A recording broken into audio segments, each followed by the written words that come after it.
नमस्कार साथियों, आज हम लोग प्रीवियस क्लास जो सीटिंग अरेंजमेंट की चल रही थी उसी पे हम आगे बढ़ेंगे। कल तक आप वर्टिकल, सर्कुलर, हॉरिजेंटल तीनों टाइप आप पढ़ चुके हैं। अब उसी का लेवल थोड़ा सा हम उठा देते हैं।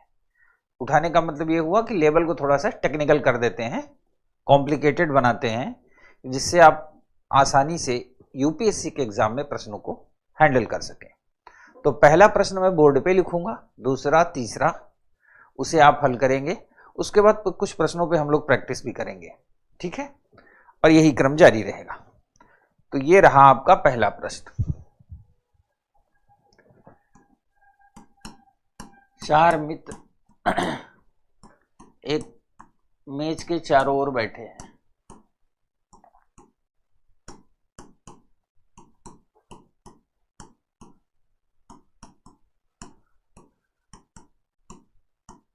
ध्यान देना, इस बार मैंने मेज का प्रकार मेंशन नहीं किया। मेज कैसी है ये मैंने मेंशन नहीं किया, और जब मेंशन ना हो, लिखा ना हो कि मेज कैसी है, तो आपको पता ही है क्या करना है, ठीक है। सभी का मुख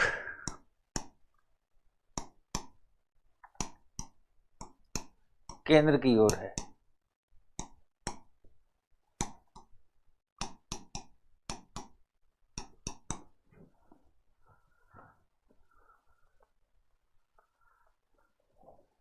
इनके व्यवसाय यानी बिजनेस अलग अलग हैं।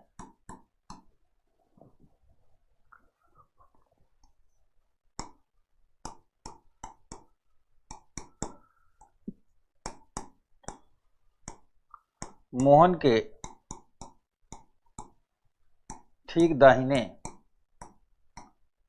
डॉक्टर बैठा है।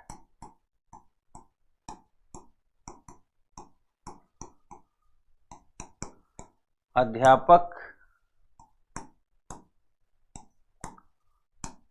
और वकील पड़ोसी नहीं है।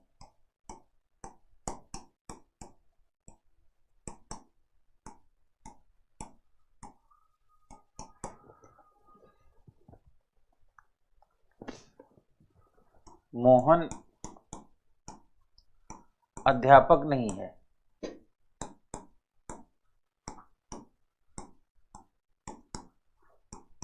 दीपक तथा बिजनेसमैन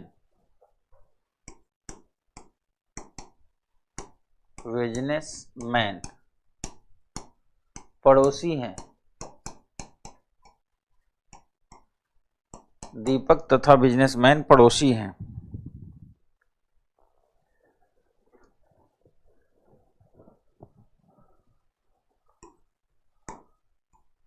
अध्यापक के ठीक बाएं चेतन है।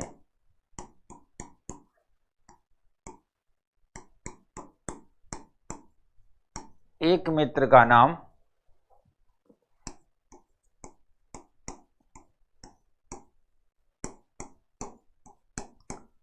बाबा है। क्वेश्चन नंबर 1, डॉक्टर कौन है?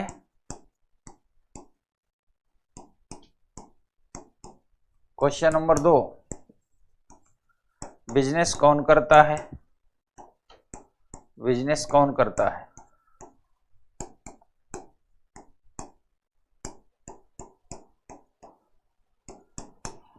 क्वेश्चन नंबर 3, मोहन के ठीक बाएं कौन है?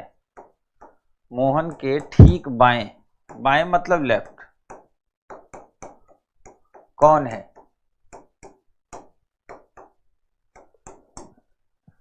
एक बात आप अपने दिमाग में नोट कर लीजिए, जितने टॉपिक हम लोग पढ़ रहे हैं, कैलेंडर, क्लॉक, रैंकिंग, अरेंजमेंट, जितने प्रश्न मैं आपको क्लास में करवा दे रहा हूं, यदि इतने प्रश्नों का आपके पास मैटर रहा और इतने प्रश्नों को आपने ठीक से समझ लिया, तो इस बात की मेरी जिम्मेदारी है कि आप सीसेट फेल नहीं होंगे।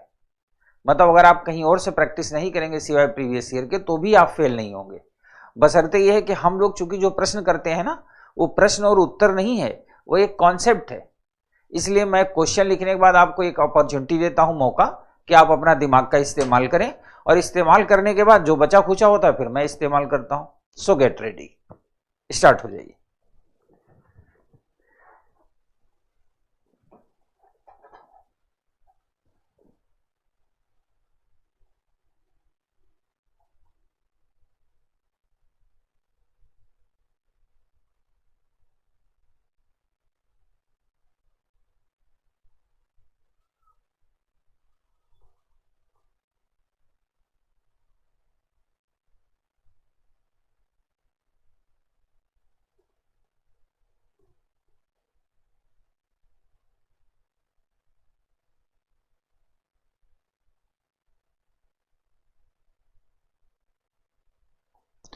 प्रयास करते रहिए बिना हेजिटेशन।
हाँ, कल वाला क्वेश्चन करवा देंगे, आप बिल्कुल परेशान न हो रोजी, कल वाला प्रश्न होगा।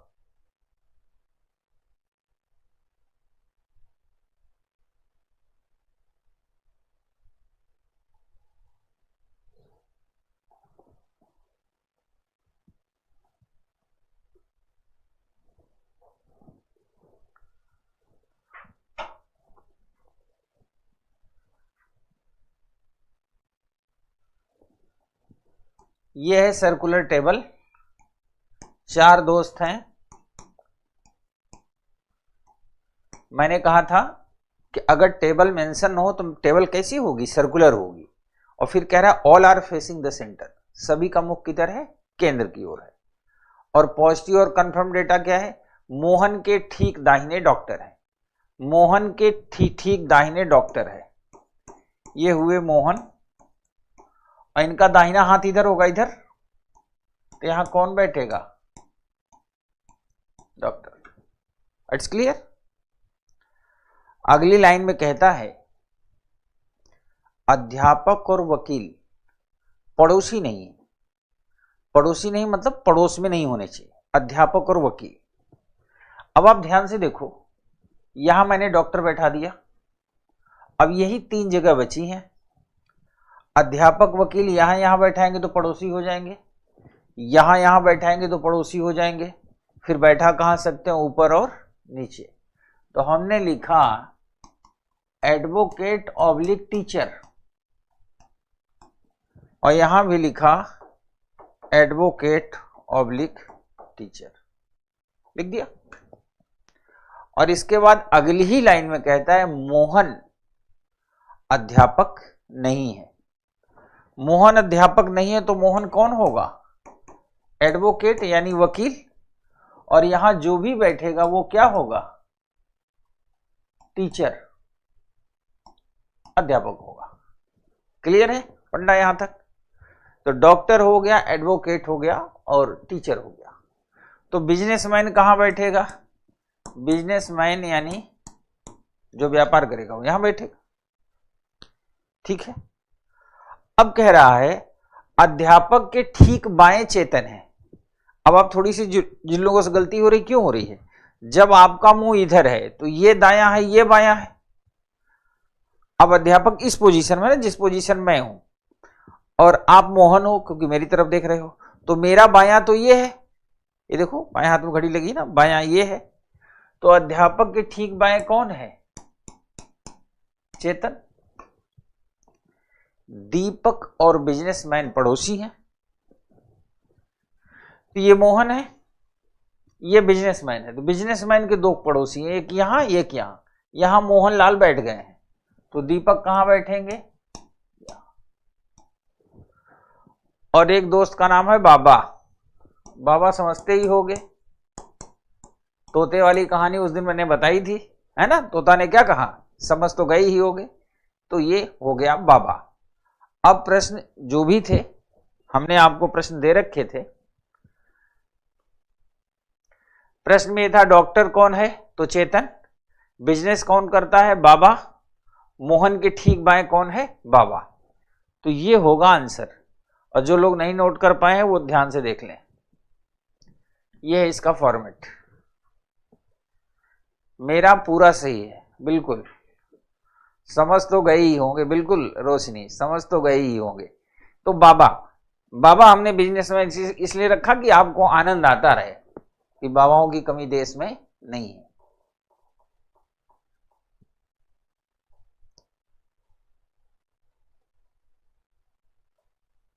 अब सबका तो सही आना ही चाहिए ना। मैंने तो पूरी क्लास को एक साथ बताया है, तो मुझे तो खुशी होगी सबका सही हो तो।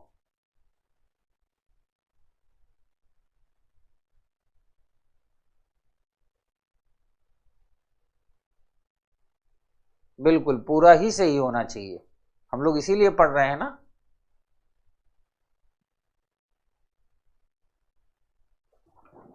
सौरभ चौहान, सीसेट के लिए जो खंड मैं पढ़ाता हूं, खासकर analytical ability, logical reasoning, general mental ability और कॉम्प्रहेंशन, पिछले कई वर्षों से आज तक मेरे से पढ़ने के बाद कुछ एक्स्ट्रा दिमाग लगाने की जरूरत नहीं, बट दो तीन बातें हमेशा याद रखें। एक तो प्रश्न को ध्यान से पढ़ें, अटेम्प्ट करते वक्त पूरी अलर्टनेस रखें, क्योंकि ऊपर नीचे थोड़ा बहुत होगा। जिस तरह मैं प्रश्नों को हल करता हूं, आपको याद होगा कि जब हम लोग क्लॉक पढ़ रहे थे, घड़ी, हर प्रश्न में 11/2 m = 13/2h ± लिखता था। क्यों लिखता था? क्योंकि मुझे देख देख के आप भी ये रूटीन प्रैक्टिस में आ जाएंगे। तो दरअसल सीसेट डियर एक रूटीन प्रैक्टिस है। अगर आपका दिमाग सही समय पर रिस्पॉन्स करेगा तो होगा। और मैं पहले भी कई बार बता चुका हूं, आज एक बार भी फिर बता दूं। शरीर को मजबूत करने के लिए, यानी मोटा बनाने के लिए, या मोटे हैं तो पतले होने के लिए जिम है, तमाम पार्क हैं। सुबह सुबह चले जाओ, देखो लोग योगा कर रहे होते हैं, जिम में पसीने बहा रहे होते हैं। कई लोग दोनों हाथ ऊपर करके हा हा भी कर रहे होते हैं। यानी शरीर को, जैसे कहते हैं ना, मोटा पतला तो बनाया जा सकता है, चेहरे में ग्लो लाई जा सकती है पानी पी के, प्राणायाम करके। लेकिन दिमाग शार्प करने की तो कोई मेडिसिन नहीं है ना, कोई योगा नहीं है। दिमाग तभी शार्प होगा जब उसको बार बार लगाएंगे, घिसेंगे। घिसने का मतलब यह हुआ कि हम जब प्रश्न को ज्यादातर सोचेंगे तभी अटेम्प्ट कर पाएंगे। तो दरअसल सीसेट है अलर्टनेस, और जिसका लेवल अलर्टनेस का होगा वो जनरल स्टडी का मास्टर होगा। और ये मैं नहीं कहता, ये यूनियन पब्लिक सर्विस के आंकड़े कहते हैं। आप आंकड़ा उठा के देख लो 2011 से लेके अब तक का। मैक्सिमम IITN जो बीटेक है, MBA वाले, MBBS और MD करने वाले, इन लोगों के सिलेक्शन के पीछे रीजन क्या है? ऐसा नहीं है कि वो इनके सिलेबस से रिलेटेड प्रश्न पूछता है, प्रश्न तो ही रहेगा, history, polity, geography, economy, current affairs, एक ऑप्शनल, वही एसए, वही सीसेट। डिफरेंस यहां क्रिएट होता है कि इनका जो आईक्यू लेवल होता है ब्रेन अप्लाई करने का, वो एक सामान्य व्यक्ति से तेज होता है, क्योंकि ये पूरे बीटेक के दौरान अलर्टनेस ही पढ़ते हैं। तो दरअसल डियर, सीसेट एक अलर्टनेस है। क्वालिफाई पेपर तो ही है, क्वालिफाई तो करना ही है। अगर आप सीसेट के एक्सपर्ट होंगे तो आप मेरा ट्रस्ट करिए, आप जनरल स्टडी बड़े अच्छे से याद कर लेंगे और अन्य लोगों की अपेक्षा आप बेहतर एक्सप्लेन कर पाएंगे। तो सीसेट का मतलब यह हुआ। अब अगला प्रश्न हम आपको देने जा रहे हैं। 8 व्यक्ति एक वृत्ताकार मेज के चारों ओर बैठे हैं।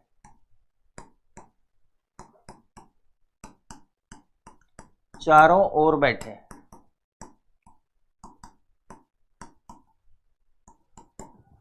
सभी का मुख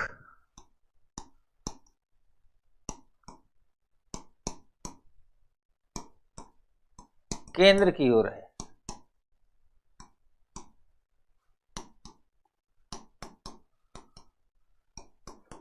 इनमें 4 लड़के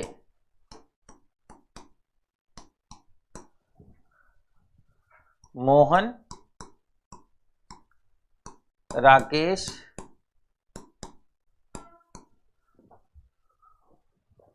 सुधीर और गोपाल है।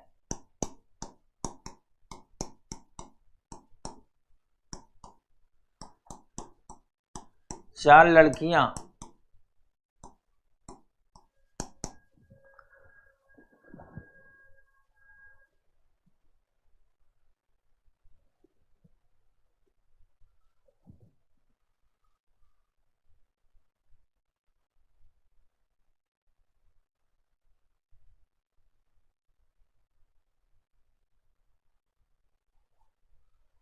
लड़कियां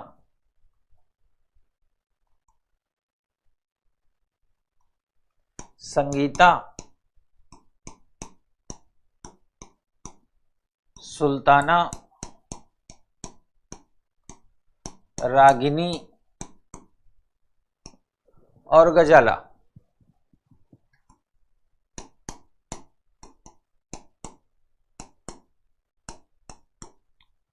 गजाला, गजनी वाला गजाला। गजनी मूवी आई थी ना, गजनी, GAZA, गजाला। कोई भी 2 महिला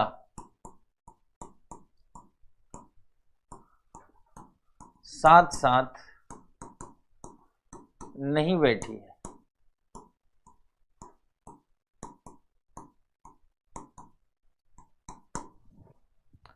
राकेश और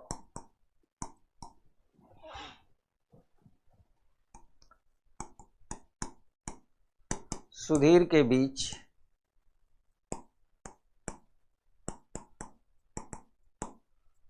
तीन दोस्त बैठे हैं।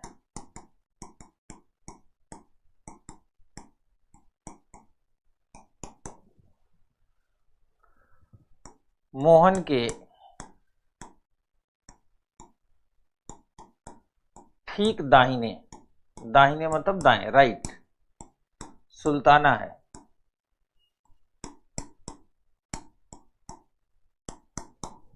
आखिरी लाइन, पड़ोसी मित्रों का नाम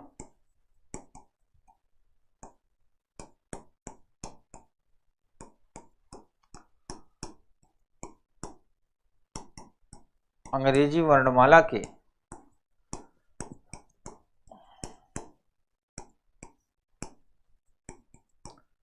समान अक्षर से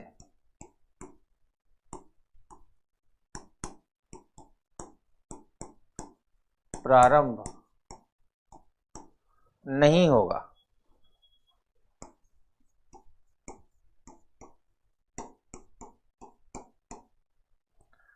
प्रश्न नंबर 1, संगीता का पड़ोसी कौन है?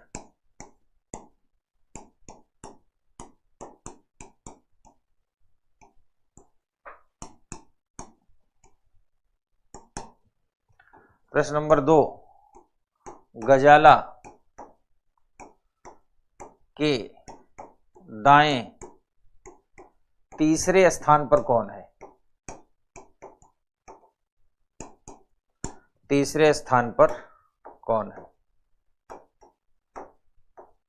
ये जो नाम मैंने बोर्ड पे लिखे हैं, अगर ये नाम किसी से मिलता जुलता हो तो उसे दुखी होने की जरूरत नहीं है। जैसे डिस्क्लेमर होता है ना फिल्मों में कि घटनाओं नाम का किसी से, ये सब काल्पनिक है, तो ये काल्पनिक है। और प्रश्न को एक थीम देने के लिए कि पड़ोसी मित्रों का नाम समान अक्षर से शुरू नहीं होगा, इसलिए लिखा गया है। अब आप प्रयास शुरू करिए और देखिए कितनी जल्दी आता है आंसर।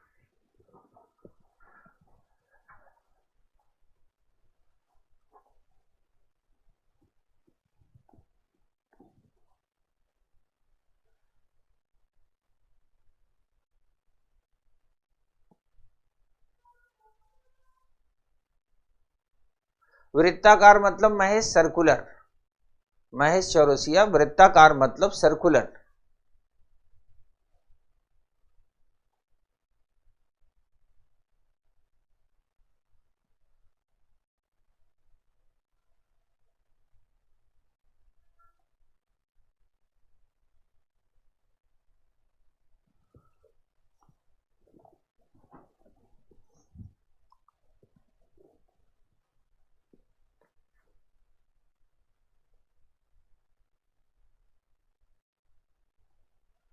बिल्कुल वैष्णवी दुबे, आई होप कि आप लोग अच्छा देंगे, इसीलिए सारे लोग प्रयास कर रहे हैं और स्पेशली मैं प्रयास कर रहा हूं।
अंश मिश्रा, प्रैक्टिस का इंतजाम हो जाएगा।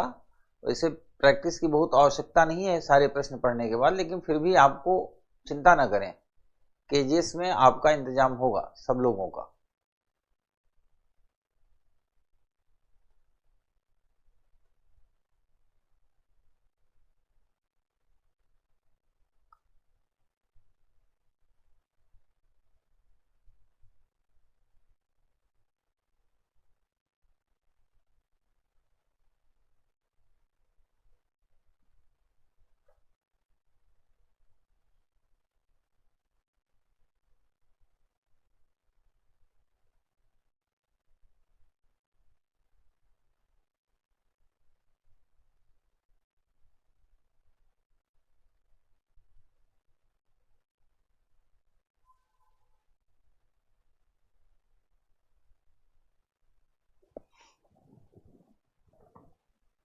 मेरे ख्याल से सबको पड़ोसी मिल गया होगा। अब प्रश्न को मैं सॉल्व करता हूं।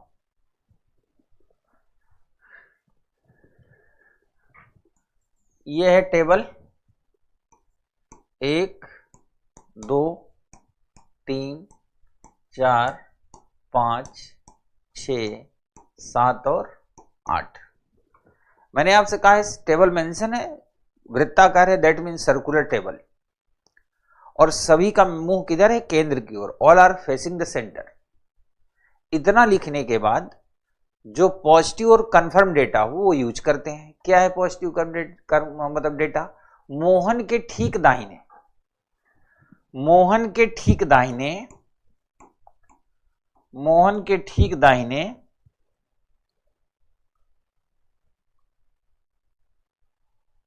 सुल्ताना है, तो यहां कौन बैठेगा? सुल्ताना। ये बना दिया। अब अगली लाइन में कहता है राकेश और सुधीर के बीच में 3 दोस्त हैं। तो अभी कैसे डिसाइड होगा कि राकेश सुधीर कहां बैठेंगे? है ना, अभी इस डेटा को यूज नहीं करेंगे। कह रहा है पड़ोसी मित्रों का नाम समान अल्फाबेट से नहीं होगा, तो अभी पड़ोसी बहुत मित्र बने भी नहीं है। एक डेटा है कोई भी 2 महिला साथ साथ नहीं बैठेगी, कोई भी 2 महिला साथ नहीं बैठेगी। आपको याद हो एक दिन मैंने बताया था कि यूपीएससी के प्रश्नों की खासियत होती है कि हम नाम से ये नहीं बता देंगे कि महिला है या पुरुष। जैसे मोहन नाम है तो मोहन से मोहन पुरुष होगा ये डिक्लेयर नहीं करेंगे। कब तक? जब तक डेटा न कह दे। आपको याद होगा इस प्रश्न में कह रहा है 4 लड़के, मोहन, राकेश, सुधीर और गोपाल, उनको लड़का डिक्लेयर कर दिया। सुल्ताना, संगीता और रागिनी, गजाला। ठीक है, रागिनी और गजाला यही 4 लड़कियां हैं, इनके नाम भी डिक्लेयर हैं। इसका मतलब सुल्ताना इज फीमेल, ये महिला है, और मोहन क्या है? पुरुष है। और कह रहा है कोई भी 2 महिला लगातार नहीं बैठेगी।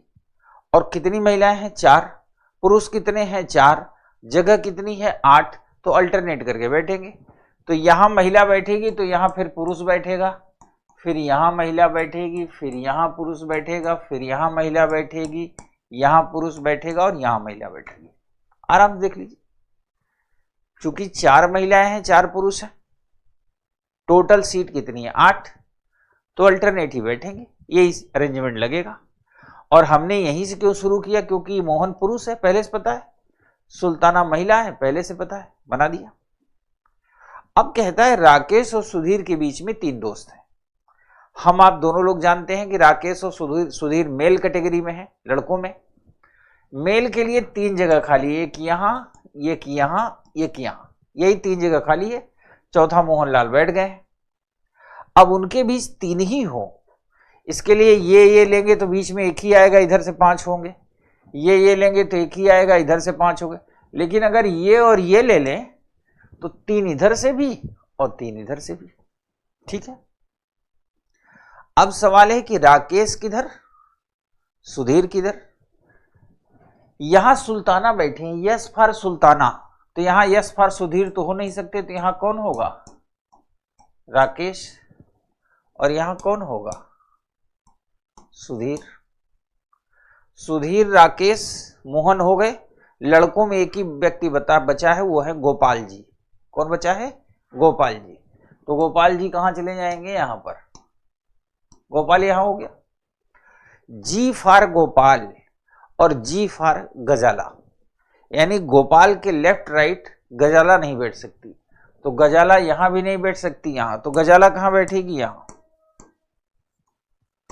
ये सुधीर है, तो सुधीर एस है।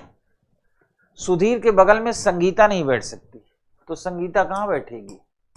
यहां। अब एक ही सीट बची है, एक ही लड़की बची है, उसका नाम क्या है? रागिनी। रागिनी, रागिनी ने भी अपने लिए स्थान ढूंढ लिया। यह हुआ प्रश्न का उत्तर।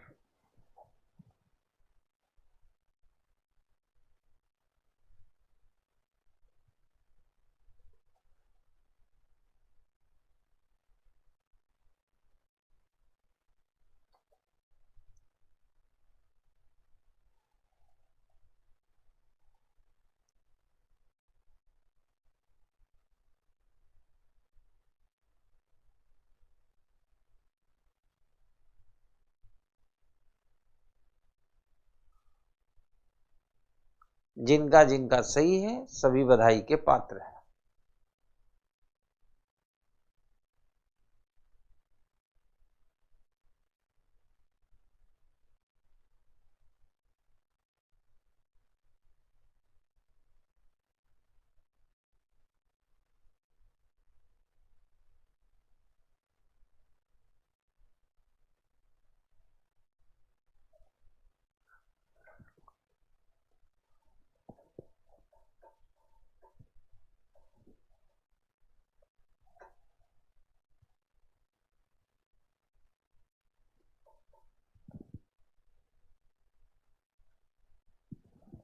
ये प्रश्न कल मैं लास्ट में छोड़ के गया था।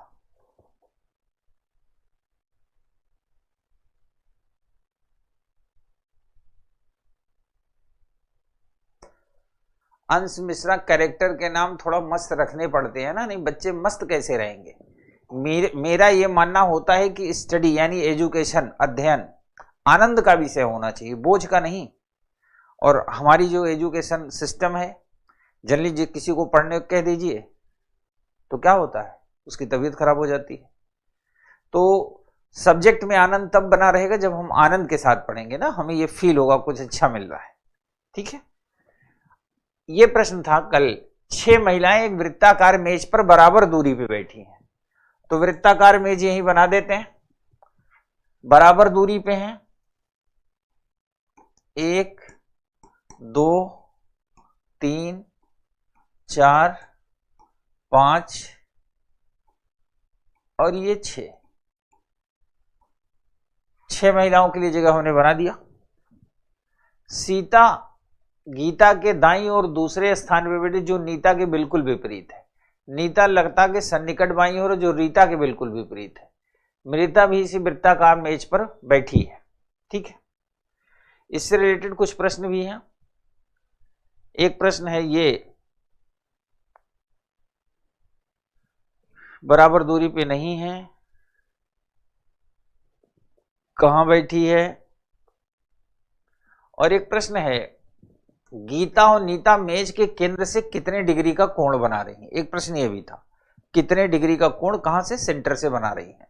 तो अब हम क्या करेंगे, इस प्रश्न को हल करते वक्त, क्योंकि उसने ऐसा कह दिया है कोण बनाने की बात, तो ये लाइन हमने पूरी खींच दी, ये लाइन हमने ये खींच दी और ये लाइन हमने ये खींच दी। तो आप देखो इसमें आकृति में कुल कितने बने, 1 2 3 4 5 6। और सर्कल कितने डिग्री का होता है, 360 का। और खाने कितने हैं, 6। तो 6 से भाग देंगे, 6 छांग 36, 60 डिग्री। इसका मतलब इन सब के बीच में जो दो लोग, नियरेस्ट दो लोगों के बीच में जो एंगल बनेगा वो क्या बनेगा, 60 डिग्री का। अब यहां प्रश्न करते हैं, सीता गीता के दाईं ओर दूसरे स्थान पे बैठी। सीता, तो यहां हमने रखा गीता के दाहिनी ओर, ये दाहिना हाथ है, यहां कौन बैठी है, सीता। सीता गीता के दाईं ओर दूसरे स्थान पे बैठी है, जो नीता के बिल्कुल विपरीत है। जो का मतलब होता है, कौन है जो पे, गीता। गीता के बिल्कुल विपरीत है ना, कह रहा है ना, जो नीता के बिल्कुल विपरीत है। तो ये नीता, नीता लता के सन्निकट बाई है। तो अब सन्निकट बाई है तो यही होगा, तो यहां कौन होगा, लता। जो रीता के बिल्कुल विपरीत है, जो का मतलब लता, तो यहां कौन हो गया, रीता। अब एक ही लड़की बची, उसका नाम क्या है, मीता। ये हो गया अरेंजमेंट। पहला प्रश्न, गीता और सीता के बीच कौन बैठी है। तो गीता और सीता के बीच में कौन बैठी है, उसका नाम है रीता। ठीक है। प्रश्न नंबर 2,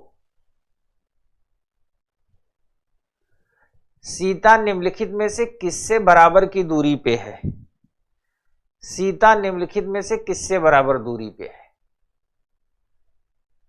लता और गीता लता और गीता से बराबर दूरी पे है। रीता और नीता, रीता और नीता से बराबर दूरी पे है। बराबर दूरी पे नहीं है गीता और लता, गीता और लता, गीता और लता से बराबर दूरी पे नहीं है। So option C is the right answer. ठीक है, जो का मतलब जहां पे जो लिखा हो ना इंग्लिश में हु, वहां से हम लेफ्ट की ओर बढ़ते हैं, लेफ्ट की ओर जो नाम मिल जाएगा वही है जो। अगला प्रश्न, गीता कहां बैठी है? मीता के बाईं ओर, रीता के दाईं ओर, रीता के बाईं ओर, नीता के दाईं ओर। गीता कहां बैठी है? गीता जो है रीता के बाईं ओर और मीता के दाईं ओर है। रीता के बाईं ओर, रीता के बाईं ओर। So option C is the right answer.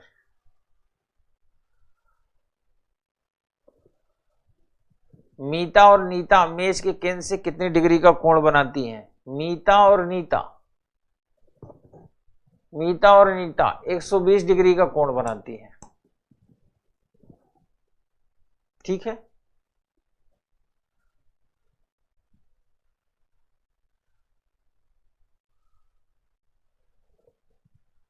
तो ये प्रश्न आपका समाप्त हुआ। कल ये होमवर्क दिया गया था। ठीक है, अगला प्रश्न,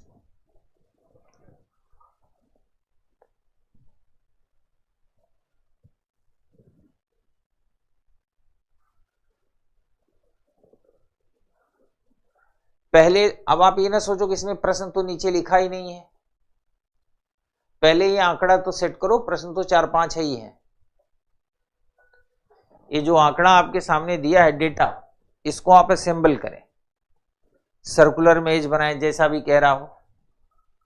कह रहा है एक वृत्त के चारों ओर केंद्र की ओर मुड़ के बैठे हैं, तो वृत्त के चारों ओर बैठे हैं, इनको बैठा कि इनका अरेंजमेंट फाइनल करिए। अरेंजमेंट फाइनल हो जाएगा, फिर मैं क्वेश्चन आपके सामने शो करूंगा।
अगर आपने अरेंजमेंट बना लिया तो मैं भी अरेंजमेंट बना देता हूं, फिर सीधा प्रश्नों पे चलते हैं, या पहले प्रश्न ही शो कर दें?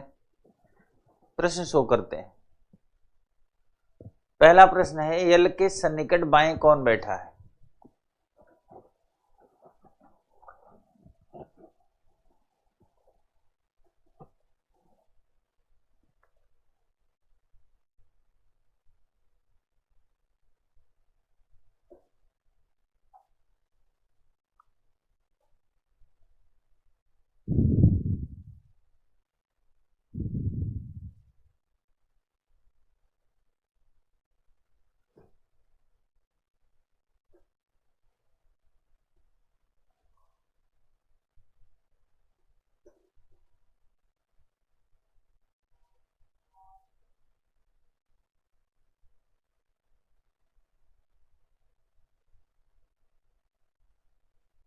सबके अलग अलग आंसर आने लगे।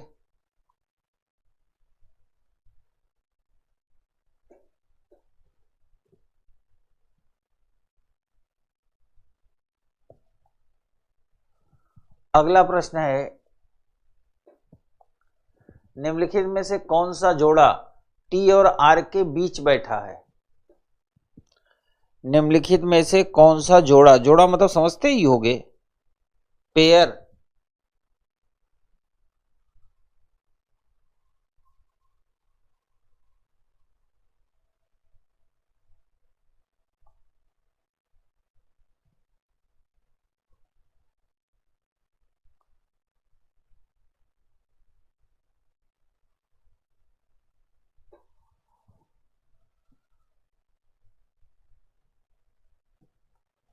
अगला प्रश्न, के संदर्भ में पी का स्थान क्या है?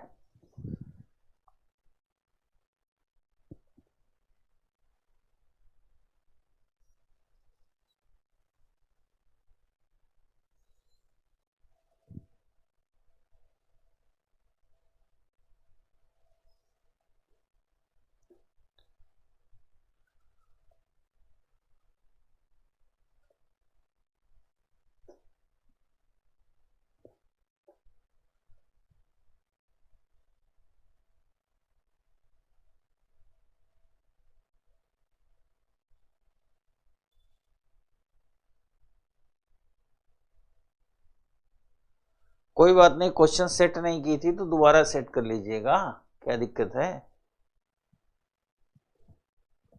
निम्नलिखित में से तीन वृत्त के चारों ओर बैठाए गए व्यवस्था पाधारी इनमें से कौन सा एक दूसरे समूह, ये वाला मत करो, ये प्रश्न करो, पी के दाएं से दूसरा कौन है? पी के दाएं से दूसरा कौन है?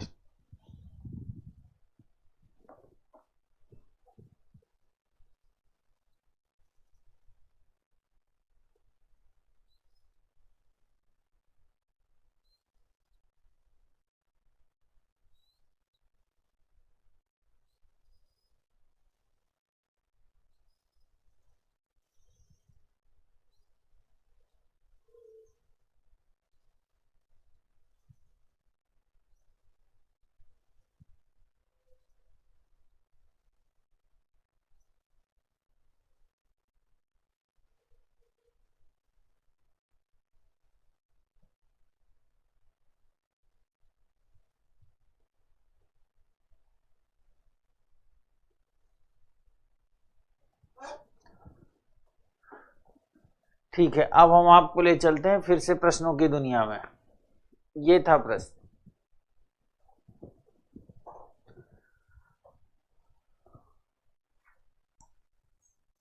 ये हमने टेबल बना दिया, एक वृत्त बना दिया, वृत्त बन गया।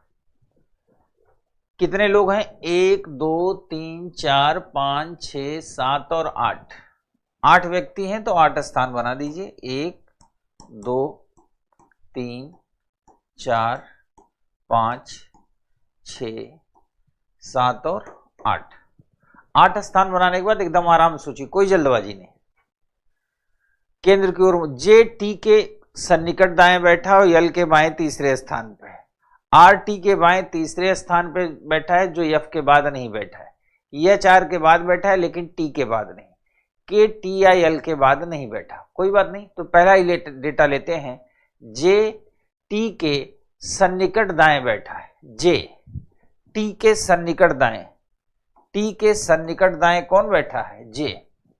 जे टी के सन्निकट दाएं बैठा है और यल के बाएं तीसरे स्थान पर बैठा है। जे, ध्यान देना यहां और शब्द का इस्तेमाल है। कैसा? और का। तो जे टी के सन्निकट दाएं बैठा है और एल के बाएं तीसरे स्थान पे है। तो इधर से दाहिना, इधर से बायां, तो तीसरा, दूसरा, पहला। तो एल के बाएं, ये बायां हुआ, 1 2 तीसरे स्थान पे बैठा हुआ। आर टी के बाएं तीसरे स्थान पे बैठा है। आर टी के बाएं, टी का बायां इधर होगा, पहला, दूसरा, तीसरा। यहां कौन बैठा है? आर। टी के बाएं तीसरे स्थान पे बैठा है, जो एफ के बाद नहीं बैठा। जो एफ के बाद, जो का मतलब यहां जानते हो कौन है? जो का मतलब टी। टी एफ के बाद नहीं बैठा, अर्थात किसी भी कंडीशन पे यहां एफ नहीं आएगा। That's clear. एच आर के बाद बैठा है लेकिन टी के बाद नहीं, टी के बाद नहीं।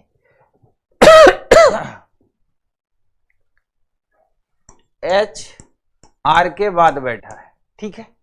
देखते हैं, के टी या एल के बाद नहीं बैठा। के जो है वो टी के बाद भी नहीं बैठा और एल के बाद भी नहीं बैठा। तो इसका मतलब ये हुआ कि के या तो यहां बैठेगा या तो यहां बैठेगा, ठीक है।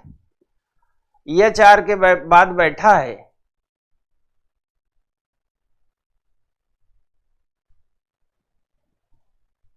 तो यहां आर कर दो, यहां एच कर दो, यहां पे के कर दो,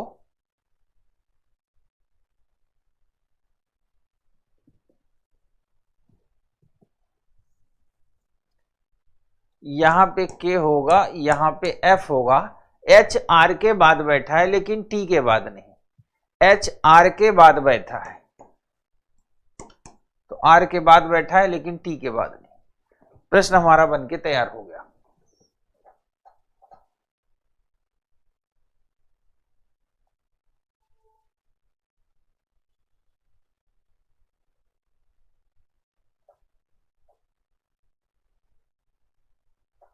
प्रश्न को देख लीजिए, चारों ओर मुड़कर, जे टी के सन्निकट दाएं बैठा है, जे टी के सन्निकट दाएं बैठा है और एल के बाएं तीसरे स्थान पे, और एल के बाएं तीसरे स्थान पे बैठा है।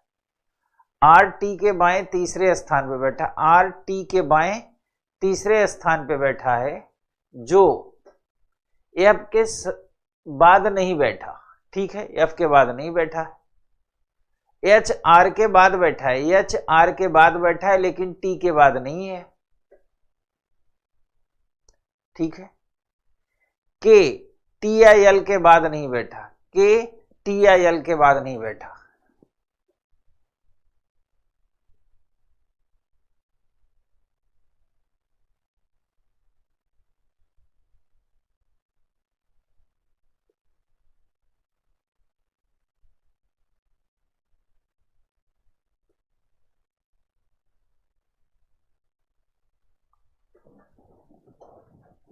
एल हो गया, एच हो गया, के हो गया, टी हो गया,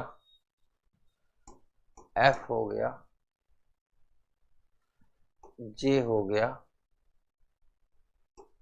आर हो गया।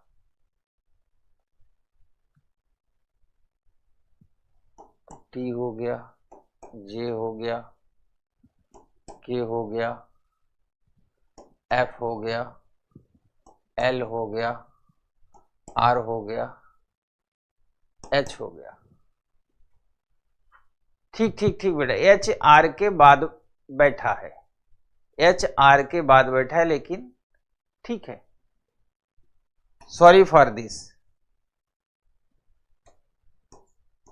यहां बैठेगा पी,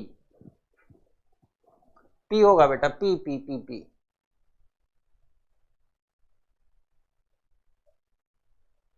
हाँ हाँ हो गया, पी होगा, पी। दरअसल प्रॉब्लम कभी कई बार ये जनरेट हो जाता है ना, आप तो मोबाइल पे देख रहे हो, यहाँ स्टूडियो में लाइट लगी हुई है, बोर्ड से भी लाइट रिफ्लेक्ट होती है, अक्षर छोटे होते हैं, तो कई बार ऐसा हो जाता है। So it's okay. ठीक है बच्चा, आगे बढ़ने से पहले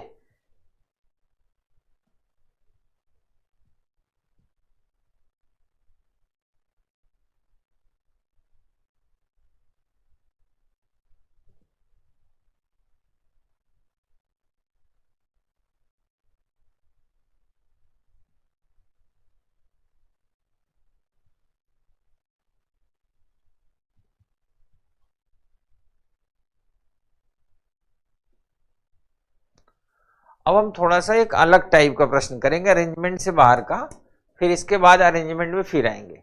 अब ध्यान से सुनना, ये जो प्रश्न आपके सामने दिया गया है ये भी एक डेटा है, ये भी अरेंजमेंट का, अरेंजमेंट मतलब होता है जिसकी व्यवस्था करनी हो, अरेंजमेंट से संबंधित है। बशर्ते इसमें एक दिक्कत क्या है, ये डेटा तो है ही है, हर प्रश्न में इसमें कंडीशन दी गई है। मैं आपको कंडीशन दिखा दूं जिससे आपको समझने में आसानी रहे। पहले आप ये प्रश्न पढ़ लो खूब इत्मीनान से, इस केवल डेटा पढ़ना, खूब अच्छे से डेटा पढ़ लीजिए, लिखने की जरूरत नहीं, पढ़ लीजिए, फिर मैं आपको प्रश्न दिखाता हूं, फिर आपको सेट करना है। पढ़ लीजिए।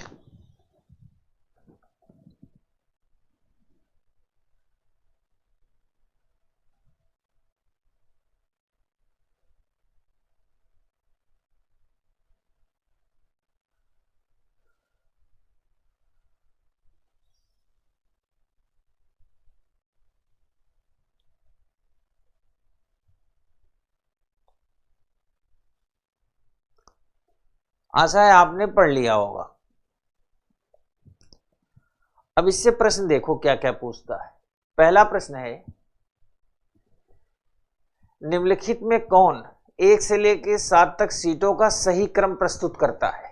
पहला प्रश्न, यानी अब इस ऑप्शन में खूब ध्यान से सुनना मेरी बात, इस प्रश्न को करने के लिए आपको ऑप्शन को एलिमिनेट करना होगा, ऑप्शन को एलिमिनेट करना होगा।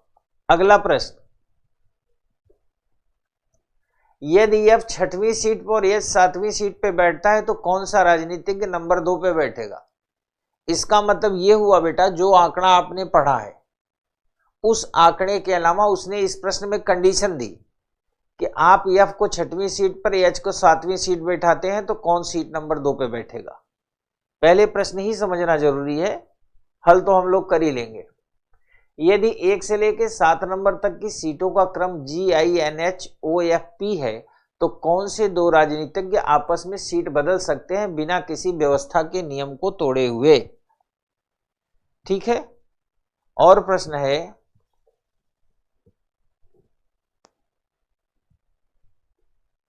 यदि O1 और H 7 नंबर की सीटों पर बैठते हैं तब F और I की सीटों के बीच का अंतर क्या होगा। मतलब इसमें भी, इस प्रश्न में भी कंडीशन है।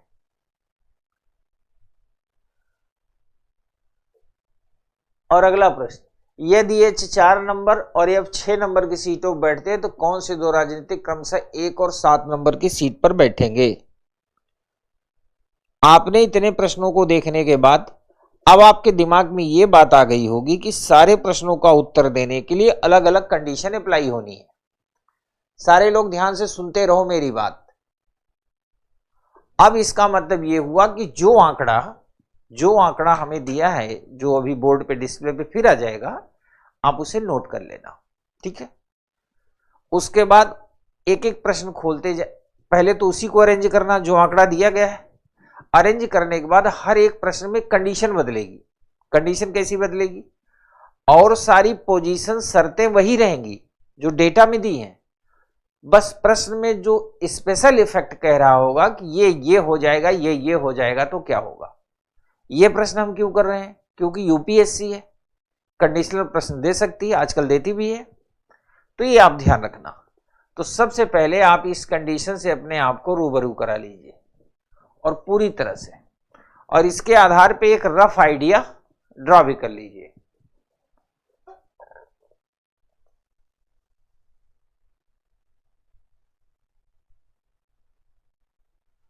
होमवर्क नहीं बच्चा, हर काम होमवर्क पे होगा तो फिर क्लास वर्क कब होगा?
अब इसको हम अरेंज करते हैं।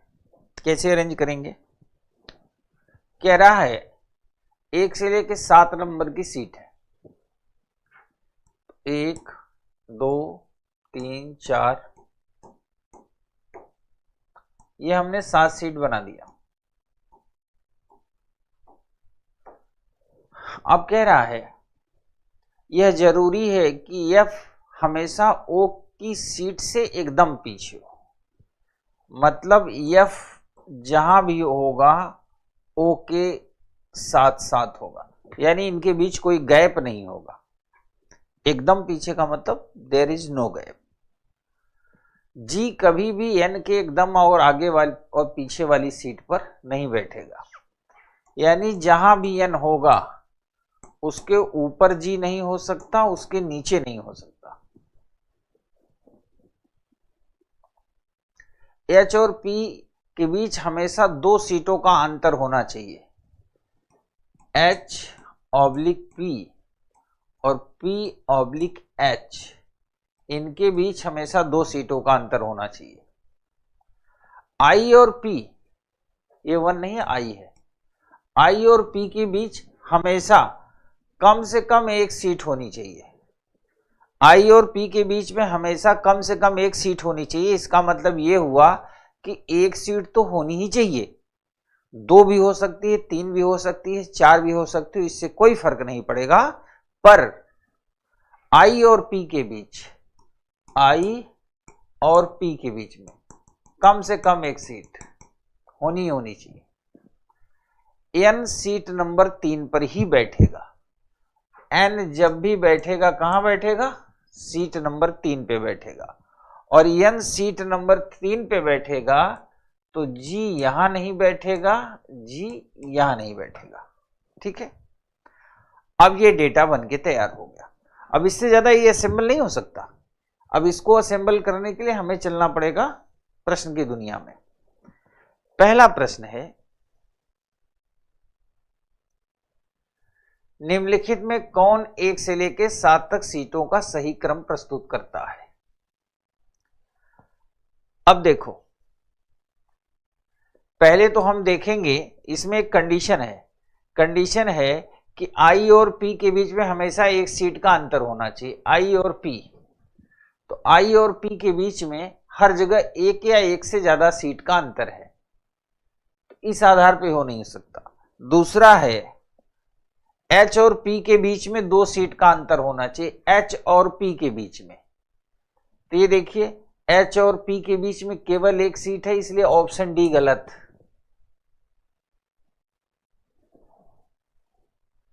यहां आओ, एच, अब ये तीनों सही है, ये तीनों कंडीशन फॉलो कर रही है, ठीक है। अब कहता है एन तीसरे नंबर पे होगा, एन तीसरे नंबर पे यहां भी है, यहां भी है और यहां भी है, और एन के आगे और पीछे जी नहीं हो सकता। एन के जस्ट बगल में जी है, इसलिए ऑप्शन सी भी गलत हो गया, ठीक है। जी एकदम पास में नहीं हो सकता। एक कंडीशन और है कि एफ और ओ हमेशा साथ साथ होंगे, यानी ओ के बाद ही एफ होगा, और इसमें एफ यहां चला गया है, ओ यहां चला गया, सो ऑप्शन ए भी गलत हो गया। Option B is the right answer. According to the condition option B, Poonam Kumari, option B is the right answer. देख लो, सारे लोग देख लो, प्रश्न आप नोट कर चुके थे, डेटा मैंने नोट कराया था, आप देख लो। इसके अलावा कोई अगर कंडीशन फुल हो रही हो तो आप मैसेज करो।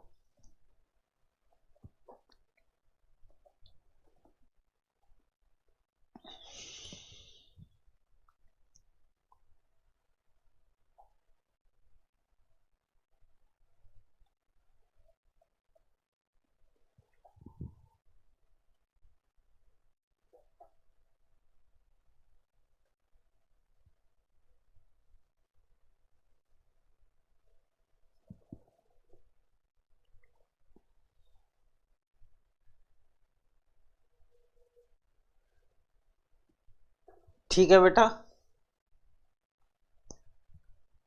अब अगला प्रश्न,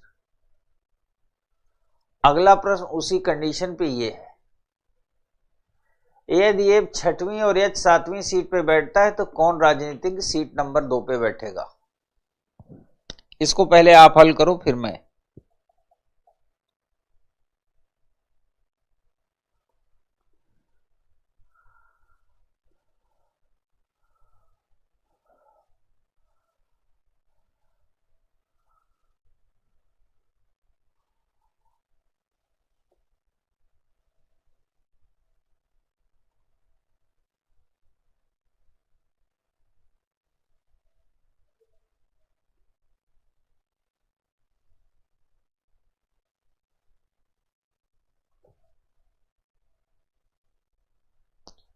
कोई बात नहीं बच्चा, रोजी अब इसको करो, ये भी तो आसान है, इसको करो।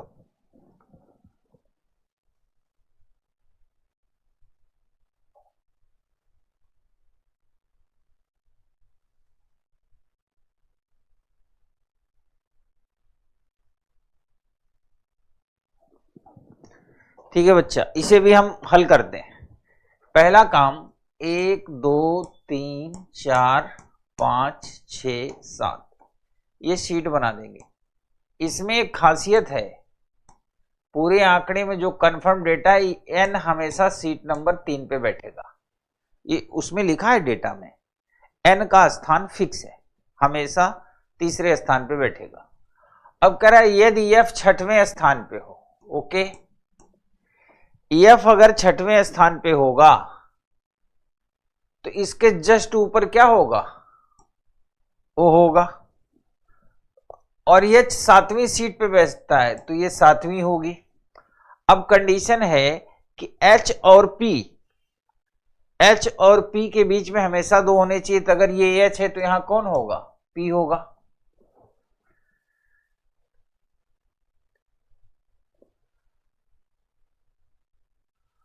अब जी यहां बैठ नहीं सकता, तो जी कहां जाएगा, ऊपर, और यहां कौन होगा, आई। तो कौन सा राजनीतिक सीट नंबर 2 पे बैठेगा, option B is the right answer. बिल्कुल सही, एकदम आप फुल स्पीड पकड़ लिए हो। मैं यही चाहता था कि मेरी कुछ क्लासेस के बाद लगभग सबका नेटवर्क सीधा 2G से 5G हो जाए। वेरी गुड, अब बच्चा ऐसे ही दिमाग लगाना है अगले प्रश्न में। अगला प्रश्न ये रहा आपके सामने, गलती नहीं करनी, कंडीशन सारी ध्यान रखनी है।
Option D is the right answer. केवल एच और पी दो लोग ऐसे हैं कि इनको यहां कर दो, कोई फर्क नहीं पड़ेगा, कोई भी नियम नहीं टूटेगा, एच और पी। ठीक है,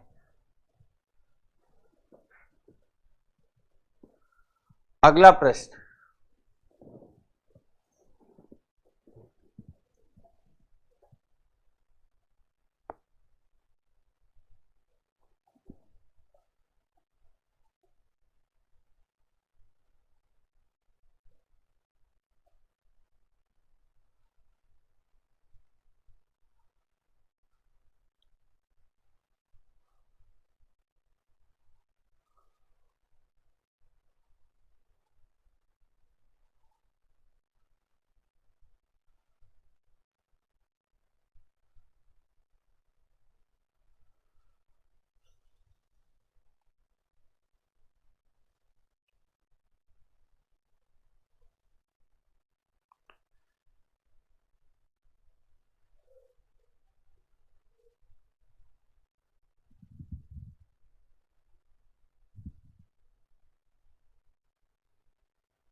one two three four five six seven,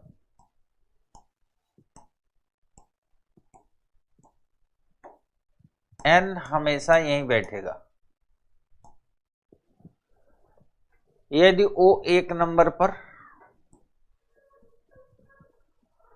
और आप जानते हैं कि ओ जहां बैठेगा उसके ठीक नीचे कौन होगा, एफ। यदि वो एक और यह 7 नंबर की सीट पे बैठता है तो यहां बैठेगा 1 2, यहां कौन होगा, पी होगा। और पी और आई के बीच में कम से कम 1 का गैप होना चाहिए, तो यहां कौन होगा, आई होगा। और यहां कौन बैठेगा, जी। तो कह रहा है एफ और आई की सीटों के बीच में क्या अंतर होगा? एफ और आई के सीटों के बीच में अंतर होगा 3 का। Option D is the right answer.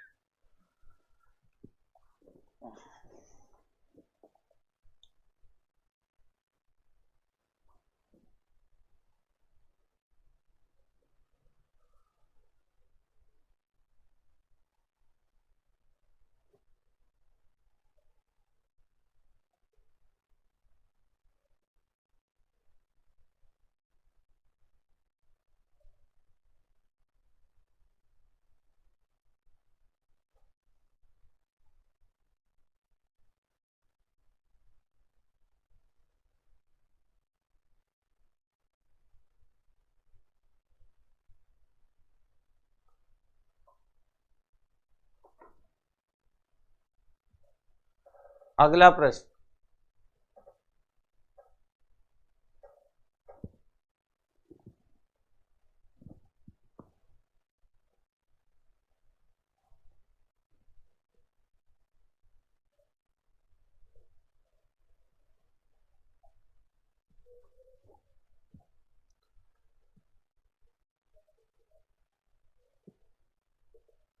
जब यह 4 नंबर या 6 नंबर की सीटों बैठते हैं तो कौन से दो राजनीतिक 1 और 7 नंबर की सीट पे बैठेंगे?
एक, दो, 3, 4, 5, 6, 7।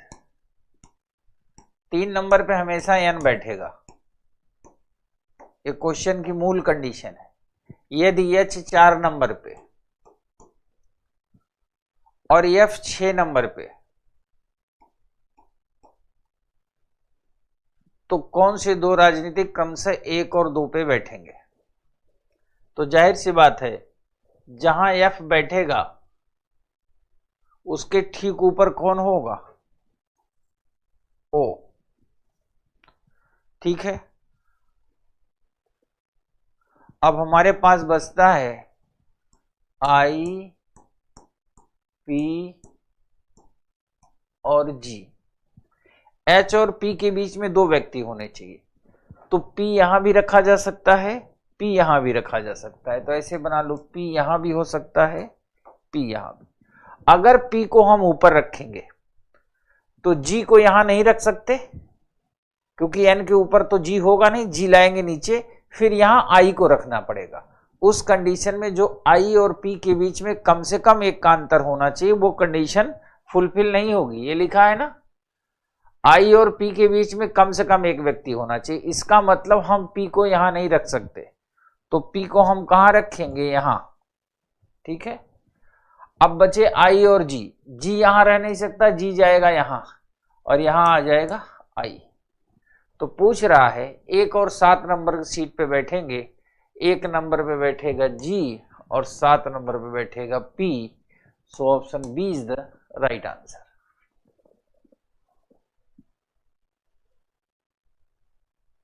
रितु साहू, आंसर कुछ ठीक नहीं लग रहा। क्या ठीक नहीं लग रहा?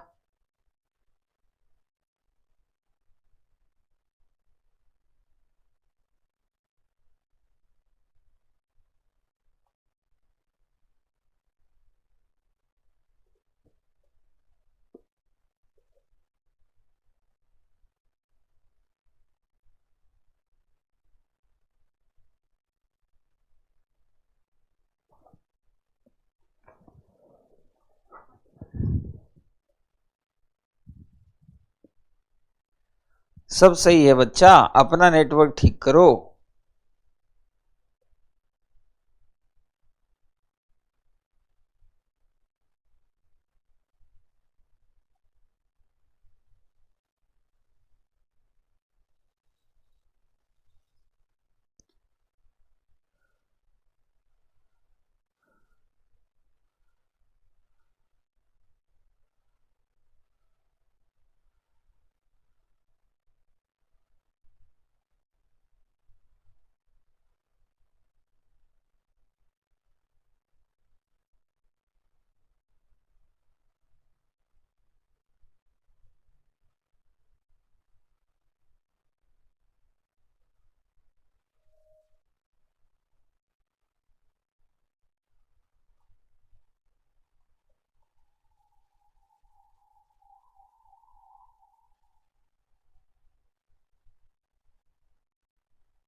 अगला प्रश्न,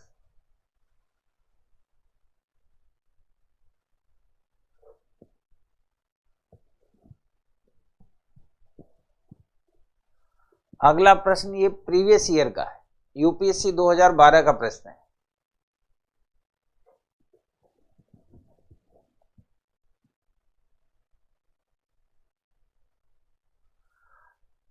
KGS user I and P के बीच कम से कम 1 का गैप होना चाहिए। कम से कम 1 का मतलब हुआ कि 1 से कम नहीं होना चाहिए, पर अधिक से अधिक कितना भी हो सकता है।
इससे संबंधित 5 प्रश्न हैं। ये यूपीएससी 2012 का प्रश्न है। जब आप इसका डेटा तैयार कर लेंगे तो मुझे बड़ी खुशी होगी जब 5 प्रश्न के आपका उत्तर आ जाएगा। इसलिए आप कोशिश जरूर करिए, मुझे बड़ी खुशी होगी। Neha, thank you.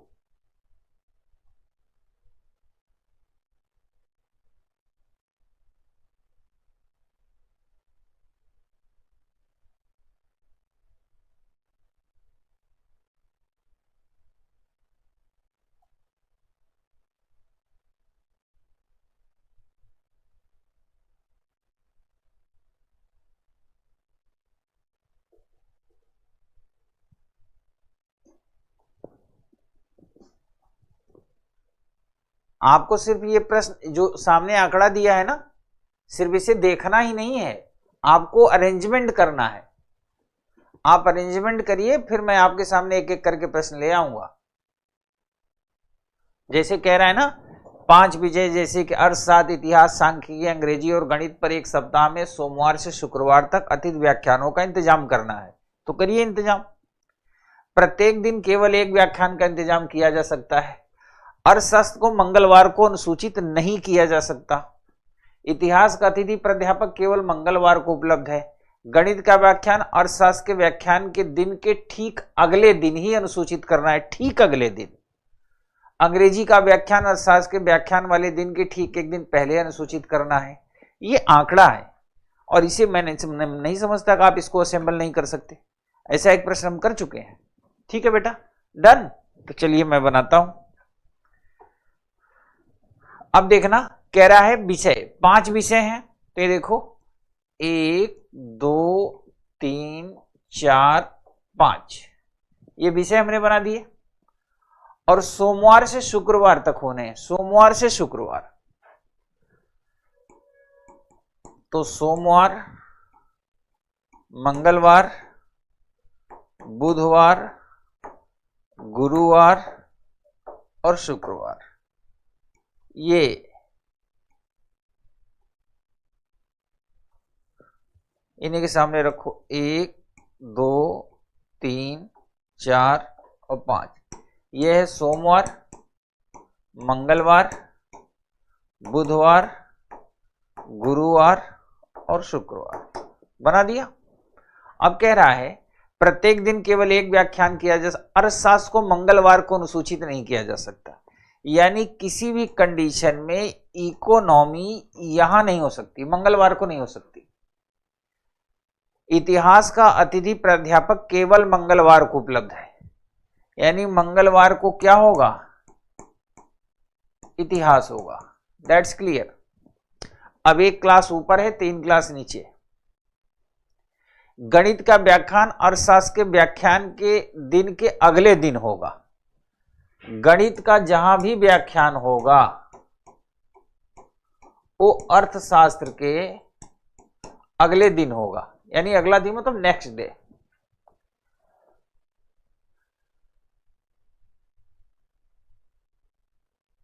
गणित का व्याख्यान अर्थशास्त्र के व्याख्यान के दिन के ठीक अगले दिन है अनुसूचित। अंग्रेजी का व्याख्यान अर्थशास्त्र के व्याख्यान वाले दिन के ठीक एक दिन पहले, ठीक एक दिन पहले।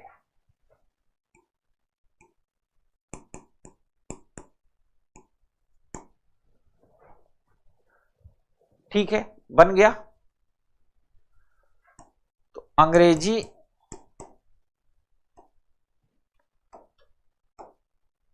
अर्थशास्त्र गणित, एक विषय बच गया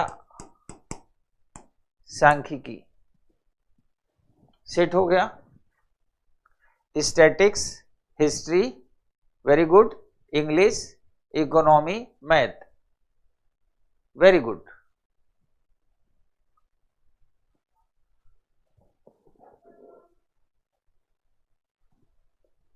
अब ठीक है, हम लोग आगे बढ़े। तो ये रहा बच्चा आपके सामने पहला प्रश्न। सोमवार को कौन सा व्याख्यान अनुसूचित है?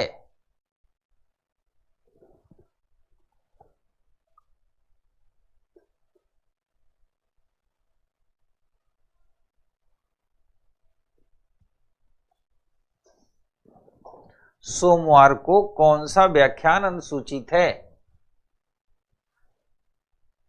सांख्यिकी, option D is the right answer. सांख्यिकी और अंग्रेजी के बीच में कौन सा व्याख्यान अनुसूचित है?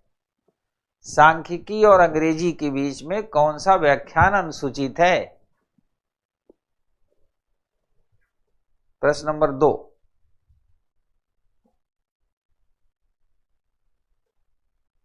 अब 2 नंबर पे आ गए हम लोग।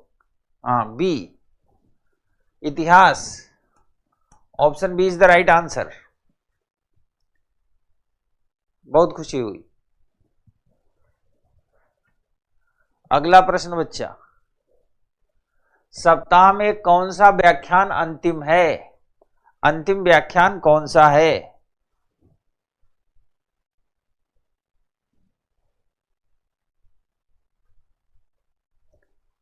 अंतिम व्याख्यान कौन सा है? गणित। Option C is the right answer. अगला प्रश्न,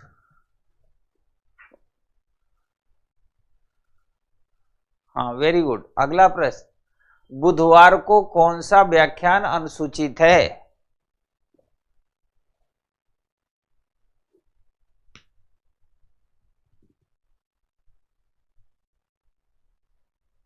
बुधवार को कौन सा व्याख्यान अनुसूचित है? Option C is the right answer. अगला प्रश्न,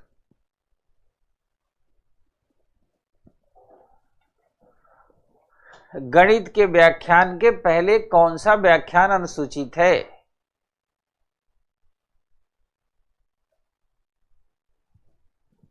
के पहले की जगह यहां होगा ठीक पहले। के पहले की जगह होगा ठीक पहले, क्योंकि के पहले में तो चारों व्याख्यान हो जाएंगे ना गणित के पहले। तो ठीक पहले, गणित के व्याख्यान के ठीक पहले कौन सा व्याख्यान अनुसूचित है? Option A is the right answer.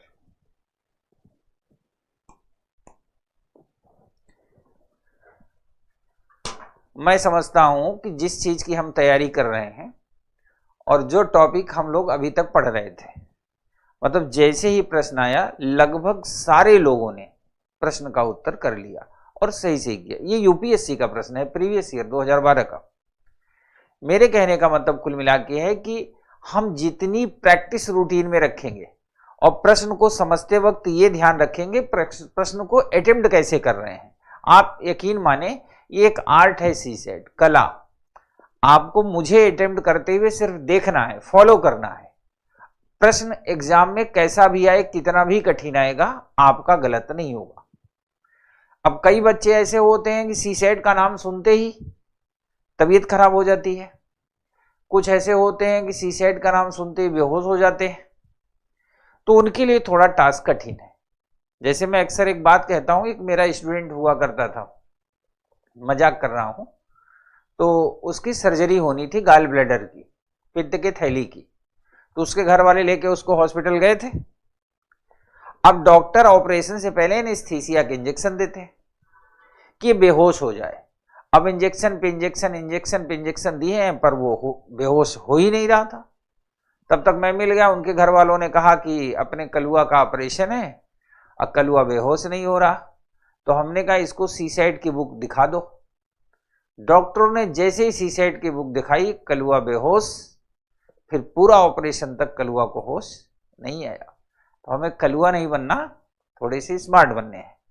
कल फिर मुलाकात होगी, तब तक के लिए नमस्कार, शुभ रात्रि।